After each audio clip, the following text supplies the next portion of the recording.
ମୋ ନାଁ ସୁରେଶନ ମଲ୍ଲିକ, ଗ୍ରାମ ଜାର୍ଗିପଡ଼ା, ପଞ୍ଚାୟତ କୋଟଗଡ଼, ବ୍ଲକ କୋଟଗଡ଼, ଜିଲ୍ଲା କନ୍ଧମାଳ।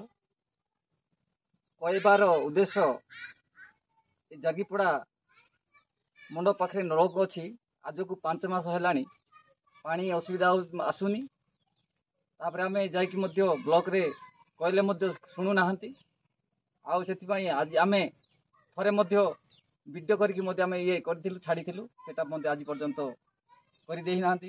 ପାଣି ପାଇଁ ଅସୁବିଧା ହେଉଛୁ। ଜାର୍ଗିପଡ଼ା ଆମର 2ଟା ନଳକୂପ ପାଣି ଅସୁବିଧା ହେଉଛି, ଆସୁନାହିଁ। ସେଥିପାଇଁ ଆପଣମାନଙ୍କୁ ଆମେ ବିନୀତ ଅନୁରୋଧ କରୁଛୁ, ଯେଉଁ ଆମେ ଏଇଟା ପ୍ରକାଶ କରୁଛୁ ବା ଦାବି କରୁଛୁ, ସେଇ ଦାବିରୁ ଆପଣମାନେ ଯଦି ଆମକୁ ସହାୟତା କରି ଆମେ ସମସ୍ତେ ବଞ୍ଚିତ ରହିବୁ। ଆଉ ଗୋଟେ କଥା, ଯେଉଁ ବସୁଧା ପାଣି ଆଜକୁ କରିକି ବର୍ଷେ ହେଲାଣି ପାଇପ୍ ଖୋଲିକି ତାର କଣ୍ଡିସନ୍ କରିଛନ୍ତି, ଆଜି ପର୍ଯ୍ୟନ୍ତ ଆଉ ସେ ପାଣି ମଧ୍ୟ ଛାଡ଼ି ଦେଇନାହାନ୍ତି। ବ୍ଲକକୁ ଯାଇକି ମଧ୍ୟ ଯେଇ ସାର୍ଙ୍କୁ ଭେଟିଲେ ମଧ୍ୟ କରିଦେବୁ ବୋଲି ଆଜି ପର୍ଯ୍ୟନ୍ତ ବି ସେ ସୁବିଧା ବି ଦେଇନାହାନ୍ତି।